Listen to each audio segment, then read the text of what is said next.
మన రక్షకుడైన ప్రభు అయిన యేసుక్రీస్తు పరిశుద్ధ నామములో మీ అందరికీ శుభములు తెలియచేయుచున్నా. ఈరోజు బలపరిచే వాక్యము 2వ దినవృత్తాంతముల గ్రంథము 32వ అధ్యాయము 7వ వచనము. మీరు దిగులు పడకుడి, ధైర్యం విడవకుడి. అష్షూరు రాజుకైనను అతనితో కూడా ఉన్న సైన్యం అంతటికైనను మీరు భయపడవద్దు, విస్మయం పొందవద్దు. అతని కలిగి ఉన్న సహాయం కంటే ఎక్కువ సహాయము మనకు కలదు. హిజ్కియా రాజు యూదా దేశాన్ని పరిపాలిస్తున్న కాలములో జరిగిన సంగతిని మనము జ్ఞాపకం చేసుకుంటూ ఉన్నాం. అష్షూరు రాజైన సన్హరీబు వచ్చి యూదా దేశములో చొరబడి ప్రాకార పురముల ఎదుట దిగి వాటిని లోబర్చుకొన చూచెను. సన్హరీబు దండెత్తి వచ్చి యెరూషలేము మీద యుద్ధం చేయని ఉద్దేశించి ఉన్నాడని హిజ్కియా చూసి దేవుని సన్నిధిలో తన ప్రజలను ధైర్యపరిచిన విషయాన్ని, బలపరిచిన విషయాన్ని ఈ రోజున మనము జ్ఞాపకం చేసుకుంటూ ఉన్నాం. సన్హరీబు విస్తారమైన సైన్య సమూహముతో యెరూషలేమును ముట్టడించాడు. వాస్తవానికి ఆ సమయంలో అతన్ని ఎదిరించేందుకు కానీ, అతనితో యుద్ధం చేసేందుకు కానీ హిజ్కియాకు బలము లేదు. హిజ్కియా బలమంతా కూడా దేవుడే, దేవుని మీద ఆధారపడిన వ్యక్తి. దేవుని యొక్క వాక్యములో దేవుడు మనకు ఆశ్రయమును దుర్గమునై ఉన్నాడు, ఆపత్కాలములో ఆయన నమ్ముకొనదగిన సహాయకుడు, కావున మనము భయపడము అనే మాటలతో హిజ్కియా తన ప్రజలను బలపరిచాడు, వారిలో ధైర్యం నూరిపోశాడు. నిజముగా అతడు ప్రభువును బట్టి ధైర్యం తెచ్చుకొని తన ప్రజలను ధైర్యపరిచి వారిని నడిపించిన విషయాన్ని మనము జ్ఞాపకం చేసుకుంటూ ఉన్నాం.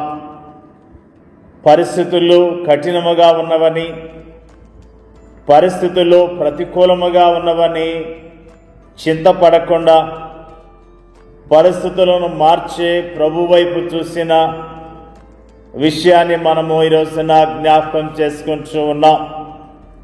పరిస్థితులను తారుమారు చేసే దేవుడు, అద్భుతాలు జరిగించే దేవుడు, ఆశ్చర్యకార్యాలు జరిగించే దేవుడని హిజ్కియా నమ్మి తన దేశంలో తన ప్రజలను ధైర్యపరిచి వారిని చక్కగా నడిపించిన విషయాన్ని జ్ఞాపకం చేసుకుంటూ ఉన్నాం.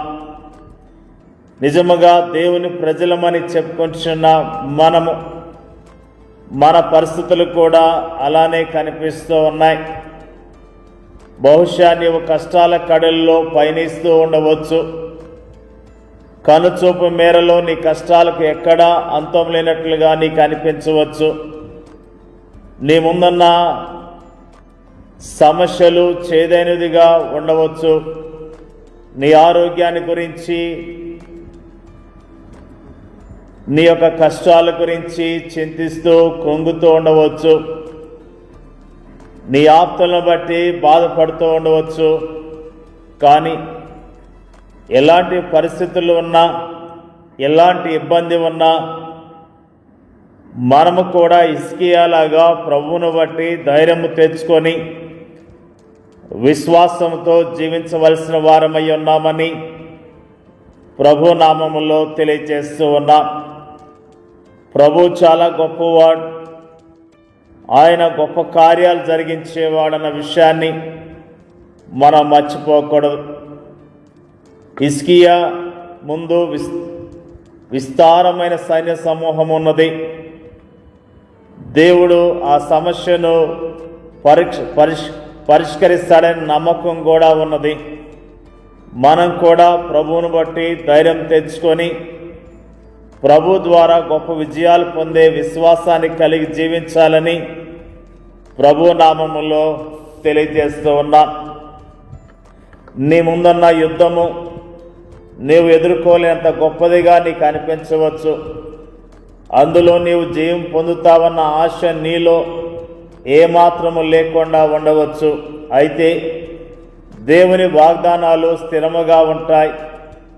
నీవు నిజముగా దేవుని బిడ్డవైనట్లయితే ఆ రోజుల్లో యోధా సైన్య సమూహాన్ని శత్రుబారి నుండి కాపాడి వారికి విజయాన్ని ఇచ్చిన దేవుడు ఈనాడు నిన్ను కూడా నీ శత్రుబారి నుండి కాపాడి నీకు విజయాన్ని ఇస్తాడు. ప్రేమైన దేవుని యొక్క ప్రజలారా, నీవు దేవుని వైపు చూసినట్లయితే ఆయన పరిస్థితులన్నింటినీ కూడా తారుమారు చేస్తాడు. దేవుని యొక్క వాక్యములో ఓరకుండడి నేనే దేవుడని తెలుసుకోండి తెలియజేస్తున్నది. సైన్యములకు అధిపతికి యెహోవా మనకు తోడుగా ఉంటాడు. యాకోబు యొక్క దేవుడు మనకు ఆశ్రయముగా ఉంటాడు. నిజముగా మన జీవితాల్లో ప్రభు ఇచ్చిన వాగ్దానాలను పెట్టుకొని వాగ్దానాలను నమ్మి విశ్వాసంతో మనము జీవించవలసిన వారమై ఉన్నాం. ప్రేమైన దేవుని యొక్క ప్రజలారా, ఆయన మనల్ని ప్రేమిస్తున్నాడు. మన పట్ల ప్రత్యేకమైన శ్రద్ధ కలిగి ఉన్నాడు. మనల్ని ధైర్యపరచడానికి సిద్ధముగా ఉన్నాడు. మనల్ని బలపరచడానికి సిద్ధముగా ఉన్నాడు. మన సమస్యను పరిష్కరించడానికి సిద్ధముగా ఉన్నాడు. మన దుఃఖాన్ని తొలగించడానికి సిద్ధముగా ఉన్నాడు. మనము సిద్ధముగా ఉన్నామా ఆయన వద్దకు వెళ్ళటానికి? ఆయనకి చెప్పటానికి సిద్ధముగా ఉన్నామా? ఆయన పరిష్కరిస్తాడని నమ్మకం కలిగి ఆయన వద్దకు వెళ్ళటానికి సిద్ధముగా ఉన్నామా లేదా అన్న విషయాన్ని మనం ఆలోచన చేయాలని ప్రభు నామములో తెలియజేస్తూ ఉన్నాం. హిజ్కియా కాలములో అద్భుతాలు జరిగించిన దేవుడు ఈ కాలములో మన జీవితాల్లో కూడా అద్భుతాలు జరిగించడానికి సిద్ధముగా ఉన్నాడని ప్రభు నామములో తెలియజేస్తూ ఉన్నాను. ప్రభువుని బట్టి మనం ధైర్యం తెచ్చుకొని విశ్వాసంతో ఆయన కొరకు జీవిద్దాం. ఆయనను మహిమపడదాం. ఆయన కార్యాలను చూద్దాం. దేవుడి వాక్యాన్ని దీవించునుగాక. పరిశుద్ధుడైన మా తండ్రి, జీవాధిపతి అయిన మా తండ్రి, నీకు వందనాలు స్తోత్రాలు తెలియజేస్తూ ఉన్నా. నీ యొక్క వాక్యములో నీ సేవకుడైన హిజ్కియా యుద్ధము వచ్చినప్పుడు, యుద్ధ వాతావరణంలో ఉన్నప్పుడు తన ప్రజలను ధైర్యపరిచిన విషయాన్ని, నీ యందు విశ్వాసం ఇచ్చిన విషయాన్ని మాకు తేటగా జ్ఞాపకం చేసినందుకు నీకు స్తోత్రాలు తెలియజేస్తూ ఉన్నాం. నీ మీద ఎప్పుడైతే ఆధారపడ్డాడో గొప్ప విజయాన్ని పొందుకోగలిగాడు. తన ప్రజలను రక్షించుకోగలిగాడు. అద్భుతమైన విషయాన్ని మాకు జ్ఞాపకం చేసినందుకు స్తోత్రాలు. మా జీవితాల్లో కూడా మాకున్న పరిస్థితుల వైపు చూసి భయపడకుండా పరిస్థితులు మార్చే నీ వైపు చూడటానికి, నీ యందు విశ్వాసం ఉంచడానికి, నీ సన్నిధిలో ప్రార్థించడానికి, నీ నామంలో గొప్ప విజయాలు పొందటానికి సహాయం చేయమని ప్రార్థన చేయించున్నాం. మరి ముఖ్యంగా ప్రార్థన చేయించున్నాం. ప్రభువా, మా దేశంలో ఉన్న నీ ప్రజలందరినీ ధైర్యపరచండి. నీ నామములో ధైర్యం తెచ్చుకొని విశ్వాసంతో జీవించడానికి సహాయం చేయమని ప్రార్థన చేయించున్నాం. మనుషుల తట్టు, లోకం తట్టు తిరక్క నీ తట్టు తిరిగి ధైర్యం తెచ్చుకొని గొప్ప కార్యాలు చూడటానికి సహాయం చేయమని ప్రార్థన చేయించున్నాం. వాక్యం ఇచ్చిన ప్రతి ఒక్కరిని జ్ఞాపకం చేసుకోండి. వారికున్న శ్రమల్లో సహాయం చేయండి. వారికున్న దుఃఖములో సహాయం చేయండి. వారికున్న అనారోగ్యంలో సహాయం చేయండి. వారికున్న అప్పుల్లో సహాయం చేయండి. వారికున్న బలహీనతల్లో సహాయం చేయండి. ఒక్కొక్కరిని ధైర్యపరచండి అయ్యా, ప్రార్థన చేయించున్నాం. మా దేశంలో ఉన్న నీ ప్రజలందరికీ క్షేమము దయచేయండి.